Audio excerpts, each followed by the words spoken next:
TNPSC படிக்கிற நண்பர்கள் எல்லாருக்கும் வணக்கம். இன்றைக்கி என்ன பார்க்க போகிறோம்னா, நிறுத்தற் குறியீடுகளில் உள்ள மிஸ்டேக்ஸ், அப்புறம் ஒரு எக்ஸ்ட்ரா பாயிண்ட்ஸ் அதை தான் பார்க்க போகிறோம். மறுபடியும் குறை சொல்ல கிளம்பியாச்சு.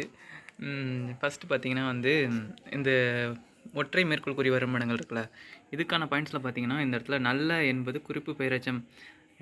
டாப்பிக்கே ஒற்றை மேற்கோள் குறி தான், ஆனால் இங்கே பார்த்திங்கன்னா ரெட்டை மேற்கோள் குறி கொடுத்துருப்பாங்க.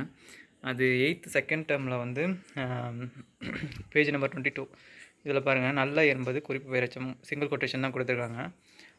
அதை கரெக்ஷன் பண்ணிக்கோங்க. அதே மாதிரி நெக்ஸ்ட்டு இங்கே அறிஞர் அண்ணாக்கு டபுள் கொட்டேஷன் கொடுத்துருக்காங்க. அறிஞர் அண்ணாக்கு தனியாக ஒரு டபுள் கொட்டேஷன் கிடையாது. அந்த சென்டென்ஸ் ஃபுல்லாக ஒரு டபுள் கொட்டேஷன். அந்த சென்டென்ஸ்குள்ளே ஒரு ஒரு வார்த்தையை நம்ம ஹைலைட் பண்ணி காட்டணுங்கிறதுனால அதுக்கு ஒரு சிங்கிள் கொட்டேஷன் கொடுக்கணும். ஆனால் அதையுமே டபுள் கொட்டேஷன் கொடுத்துருக்காங்க. இப்போ இந்த இடத்துல உள்ளதை எடுத்துருங்க.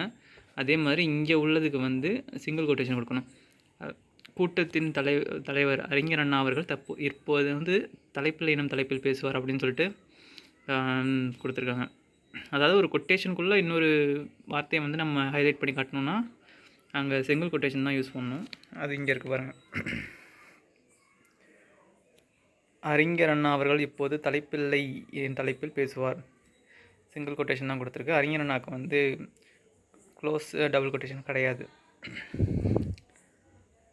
அடுத்து இது 7th ஓல்டு புக்கு.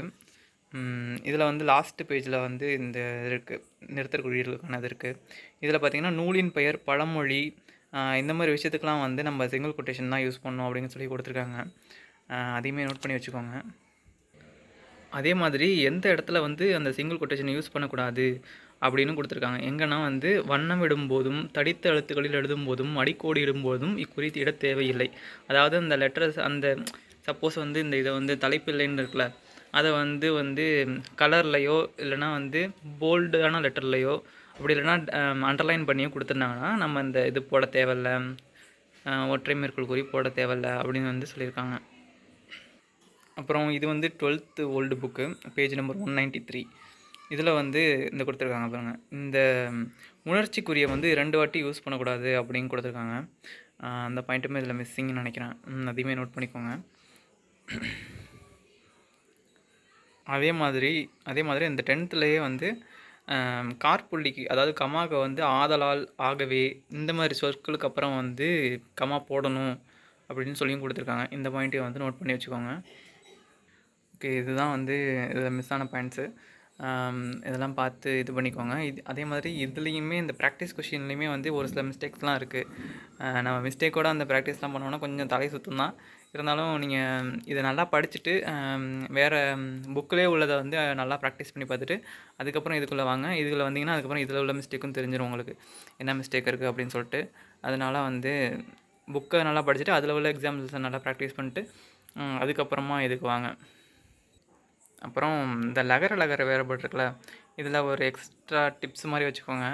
என்னென்னா நிறைய ரிப்பீட்டேட்டிவான வேர்ட்ஸ்லாம் இருக்குது. அதே வார்த்தையே இருந்தாலும் பரவாயில்ல, அதே அர்த்தங்களும் இருக்குது. அதனால் அதை இந்த மாதிரி கிராஸ் பண்ணிட்டீங்கன்னா வச்சுங்களேன், நெக்ஸ்ட் டைம் நீங்கள் படிக்கும்போது கம்மியாக இருக்கிற மாதிரி உங்களுக்கு தெரியும். ஏன்னா இதில் நிறையா இருக்குது, பார்க்குறதுக்கே அவ்வளோ அதிகமாக இருக்கிற மாதிரி இருக்குது. ஒன்ஸ் நீங்கள் படிச்சுட்டு ஏற்கனவே இருக்கிறது பக்கத்தில் எழுதி வச்சுக்கிட்டு அந்த மாதிரி பண்ணிட்டீங்கன்னா உங்களுக்கு கொஞ்சம் ஈஸியாக இருக்கும். அதுதான் நான் சொல்லணும்னு நினச்சேன். அதே மாதிரி இந்த இந்த இடம் இருக்கு இல்லையா, பேஜ் நம்பர் 19. இந்த இடத்துல அடுப்பு கறின்னு இருக்குல்ல, இது இந்த கறியில் தான் வரணும், இங்கே வரக்கூடாது. அவங்களே மறுபடியும் இங்கேயே கொடுத்துருக்காங்க, பார்த்துக்கோங்க. அதனால் இது அப்படியே கரெக்ட் பண்ணி எழுதிக்கோங்க. இந்த டிப் நான் ஃபாலோ பண்ணுறேன், அதனால் சொன்னேன். ஒருவேளை நீங்கள் அதையே நான் திருப்பி ஃபாலோ பண்ணிக்கிறேன்னா, நீங்கள் எங்கெங்கெல்லாம் வருதோ எல்லா பாயிண்ட்ஸையும் எல்லா இடத்துலையுமே எழுதி வச்சுக்கோங்க. அப்படின்னா நீங்கள் ஒரு வாட்டியும் மாற்றி படிக்கும்போது உங்களுக்கு ரிவிஷன் பண்ண மாதிரி ஒரு ஃபீல் கிடைக்கும். அதனால் இதை யூஸ் பண்ணிக்கோங்க. அப்புறம் வேர்ச்சொல்லில் ஒரே ஒரு மிஸ்டேக் இருக்குது, அதையும் பார்த்துக்கோங்க. என்னென்னா இந்த இடத்துல ஓதியவர் அப்படின்ட்டுருக்குல்ல, இது ஓது அப்படின்னு தான் வரும். கட்டளை தொடராக தானே வரும் வேர்ச்சொல் எப்போதுமே. ஓதின்னு வராது, ஓதுன்னு தான் வரும். அதையுமே நோட் பண்ணிக்கோங்க. அப்புறம் இந்த வேர்ச்சொல் படிக்கும்போது இந்த டேட்டாஸ்க்கெலாம் அந்தளவுக்கு இம்பார்ட்டன்ஸ் கொடுக்க தேவையில்லை.